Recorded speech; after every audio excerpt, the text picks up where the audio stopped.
Kita masuk kepada pembahasan pertama tentang definisi turunan.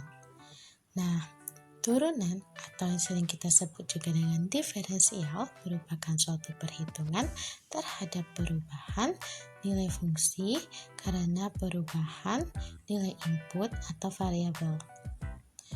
Nah, bentuk turunan yang sering muncul pada soal yaitu misalkan terdapat suatu turunan fungsi f(x) sama dengan ax pangkat n. Turunan dari fungsi tersebut kita dapatkan yaitu f aksen x sama dengan anx pangkat n dikurang 1. Nah, diberikan contoh soal biar lebih paham ya, yaitu fx sama dengan 3x pangkat 3. Kita turunkan dengan mengalihkan pangkat 3-nya dengan angka di depan, yaitu 9, dan pangkatnya kita kurang 1, sehingga didapatkan 9x pangkat 2. Nah, di sini kita berikan contoh soal tambahan biar lebih paham ya adik-adik. Nah, di sini kakak punya contoh soal yaitu g fungsi x sama dengan min 5y dipangkatkan min 3. Nah, turunan dari fungsi tersebut adalah g aksen y sama dengan min 5 kita kali min 3 sehingga didapatkan 15y pangkat min 4. Pangkatnya kita kurang 1 ya, sehingga didapatkan pangkat min 4. Sekarang kita akan membahas beberapa rumus-rumus dari turunan fungsi. Salah satunya yaitu rumus turunan fungsi aljabar. Rumus turunan fungsi aljabar ini akan kita bahas menjadi 4 pembagian rumus. Yang pertama, kita akan membahas turunan fungsi polinom. A. Turunan dari fungsi konstan. Jika fx sama dengan c, maka f aksen x sama dengan 0. Contohnya yaitu fx sama dengan 10, f aksen x sama dengan 0. B. Turunan fungsi linear. Jika fx sama dengan ax ditambah b dan a tidak sama dengan 0, maka f aksen x sama dengan a. Contohnya yaitu fx sama dengan 5x ditambah 7, f aksen x sama dengan 5. C yaitu turunan fungsi pangkat. Jika n bilangan bulat positif dan fx sama dengan x dipangkatkan n, maka f aksen x sama dengan n pangkat x n dikurang 1. Contohnya yaitu fx sama dengan x pangkat 7, maka f aksen x sama dengan 7x pangkat 6. Baiklah, itulah rumus-rumus dari turunan fungsi aljabar, yaitu turunan fungsi polinom. Baiklah, yang kedua kita akan membahas tentang turunan dari suatu kombinasi linear, di mana jika fx sama dengan ax pangkat n, maka f aksen x sama dengan n dikali ax pangkat n dikurang 1. Contohnya yaitu fx sama dengan 4x pangkat 3, f aksen x sama dengan 3 dikali 4x pangkat 3 dikurang 1, sehingga f aksen x sama dengan 12x pangkat 2.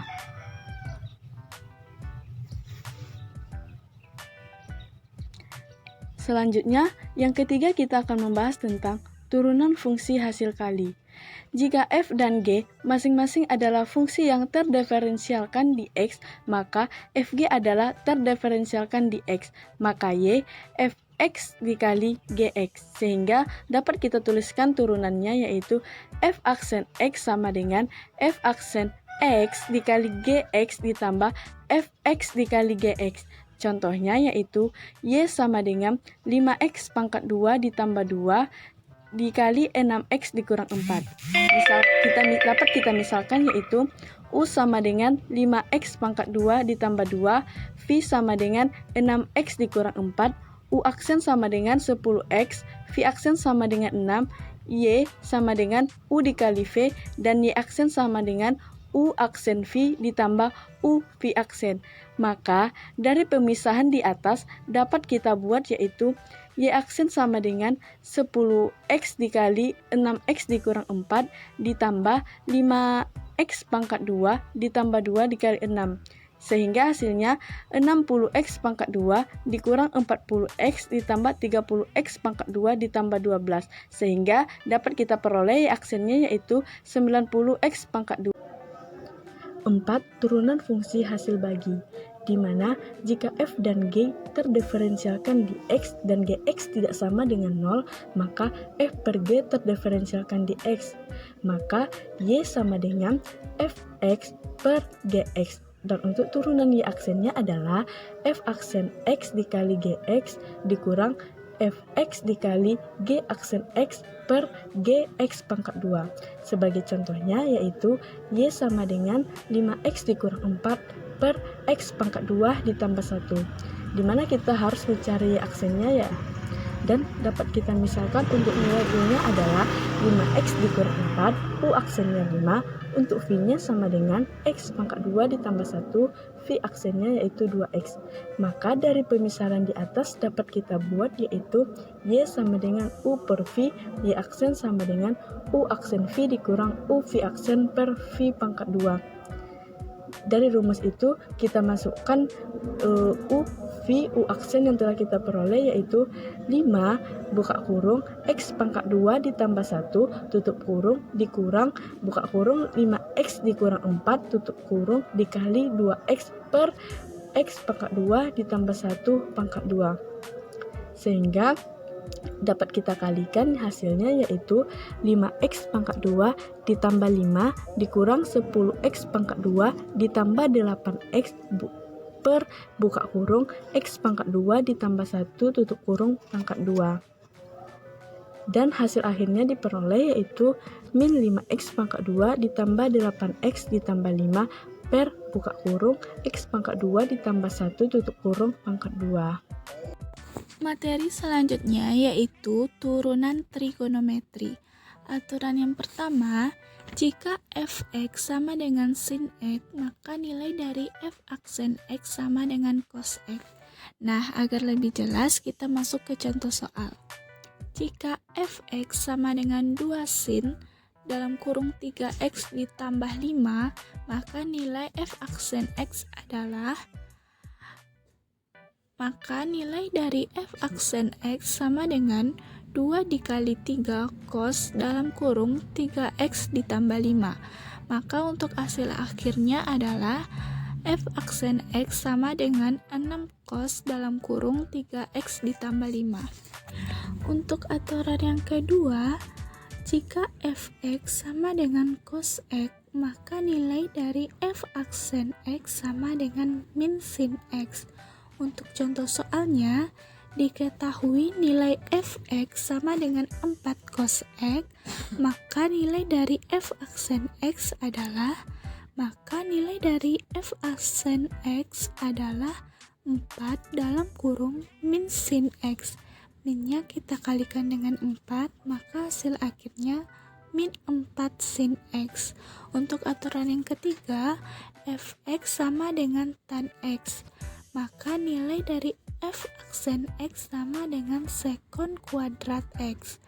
Jika fx sama dengan 7 tan x, maka f aksen x adalah, maka penyelesaiannya fx sama dengan 7 tan x, maka nilai dari f aksen x-nya sama dengan 7 sekon kuadrat x, karena turunan dari tan x adalah sekon kuadrat x. Untuk aturan yang keempat, jika fx sama dengan kotangen x, maka nilai dari f aksen x sama dengan min kosekan kuadrat x. Untuk contoh soalnya, jika fx sama dengan 3 kotangen 2x, maka turunannya adalah, penyelesaiannya, jika fx sama dengan 3 kotangen 2x, maka nilai dari f aksen x sama dengan min 3 kosekan kuadrat 2x dikali 2. 2 dikali dengan min 3, maka hasilnya min 6. Maka untuk hasil akhirnya yaitu f aksen x sama dengan min 6 kosekan kuadrat 2x. Untuk aturan yang kelima, jika fx sama dengan sekan x, maka nilai dari f aksen x sama dengan sekan x dikali tangen x. Contoh soalnya, jika fx sama dengan sekan 5x, maka f aksen x adalah, maka nilai dari f aksen x sama dengan sekan 5x dikali tangen 5x dikali 5. Maka angka 5-nya dibawa ke depan, maka hasil akhirnya 5 sekan 5x dikali tangen 5. Aturan yang terakhir, jika fx sama dengan kosekan x, maka nilai f aksen x sama dengan min kosekan x dikali kotangen x. Untuk contoh soalnya, jika fx sama dengan kosekan 4x, nilai f aksen x adalah, maka fx sama dengan kosekan 4x, jadi nilai f aksen x sama dengan min 4 kosekan 4x dikali kotangen. Nah, pembahasan selanjutnya kita masuk kepada materi turunan eksponensial dan logaritma. Nah, turunan eksponensial adalah turunan fungsi yang mengandung pangkat eksponensial. Nah, secara umum jika kita memiliki fungsi eksponensial y sama dengan a pangkat x di mana a adalah konstanta positif, maka turunan fungsi tersebut terhadap variabel x adalah dy per dx sama dengan a pangkat x dikali in a. Nah, di sini in a adalah logaritma natural dari konstanta a. Nah, langsung saja kita masuk kepada penerapan rumus. Tentukan turunan eksponensial fungsi y sama dengan 2 pangkat x. Nah, langkah pertama kita gunakan rumus yang kita pelajari tadi, yaitu dy per dx sama dengan a pangkat x kali in a. Nah, langkah kedua kita masukkan nilai a-nya. Di sini nilai a-nya bernilai 2. Nah, kita ganti nilai in a-nya tadi dengan 2. Nah, dengan demikian kita dapatkan turunan eksponensial fungsi y sama dengan 2 pangkat x terhadap x adalah dy per dx sama dengan 2 pangkat x dikali in dikali 2. Nah, selanjutnya kita masuk kepada pembahasan tentang turunan logaritma. Nah, bentuk sederhana fungsi logaritma tersebut dapat berupa y sama dengan a log x, di mana a sama dengan basis dan x adalah numerusnya. Di bawah ini terdapat bentuk turunan fungsi logaritma yang paling sederhana, yaitu y sama dengan a log x sama dengan y aksen sama dengan 1 per x dikali a log e. Nah, x ini adalah bilangan yang nilainya 2,7. Nah, ada satu lagi rumus yang akan kita pelajari, yaitu tentang rumus logaritma ini. Rumus sama dengan y sama dengan log a kali gx sama dengan y aksen sama dengan g aksen x per gx dikali log a. Nah, kita masuk kepada penerapan rumusnya. Tentukan turunan logaritma dari y sama dengan 2 log x dikali 3x pangkat 3 dikurang x pangkat 2 ditambah x dikali 8. Nah, di sini nilai g aksen x kita masukkan dari 3x pangkat 3, yaitu menjadi 9x pangkat 2 dikurang x pangkat 2 menjadi 2x dan tambah x menjadi 1. Nah, nilai gx tetap menjadi gx pangkat 3 dikurang x pangkat 2 ditambah x. Nah, 8-nya tidak kita masukkan karena itu adalah konstanta. Nah, log a-nya kita ganti menjadi nilai 2 log x. Nah, sehingga kita dapatkan penyelesaian dari soal. Semoga adik-adik masih betah nonton video kami. Di video kita kali ini saya akan membahas materi yaitu tentang cara menentukan nilai stasioner dan titik stasioner. Namun sebelum kita lanjut, jangan lupa di-share video kami. Semoga videonya bermanfaat dan mudah-mudahan bisa menjadi amal jariah untuk kami nantinya. Nah, sekarang langsung saja kita bahas contoh soalnya. Contoh soal yang pertama, diberikan fungsi fx sama dengan 2x kuadrat dikurang 12x ditambah 20. Nah, dari fungsi fx yang diberikan ini, kita diminta untuk menentukan nilai stasioner dan titik stasionernya. Bagaimana caranya? Perhatikan, ini mudah sekali. Perhatikan langkah demi langkahnya. Langkah pertama, kita cari terlebih dahulu turunan dari fungsi f(x) ini. Turunan dari fungsi f(x) yaitu f aksen x, atau bentuk turunan dari 2x kuadrat dikurang 12x ditambah 20. Bentuk turunannya yaitu 4x kuadrat dikurang 12. Ini merupakan turunan fungsi f(x) yang di depan ini. Nah, setelah kita memperoleh bentuk turunannya, baru yang bagian A, kita akan mencari nilai stasionernya. Perlu diingat, syarat satu fungsi memiliki nilai stasioner, yaitu syaratnya f aksen x sama dengan 0. Untuk f aksen x tadi kita peroleh hasilnya 4x dikurang 12. Nah, syarat di sini dia harus sama dengan 0. Langkah selanjutnya kita akan mencari nilai x-nya. Perhatikan caranya. 4x sama dengan negatif 12 pindah ruas jadi positif 12. Dan nilai x sama dengan 12 yang di sini dibagi dengan 4 yang di sini sama dengan 12 dibagi 4, kita peroleh hasilnya positif 3. Nah, dari x sama dengan 3, baru kita bisa menentukan atau mendapatkan nilai stasionernya. Caranya tinggal kita masukkan saja atau substitusikan saja nilai x sama dengan 3 tadi yang kita peroleh ke bentuk fungsi f(x) tadi. Ganti semua yang ada variabel x di sini ganti dengan angka 3.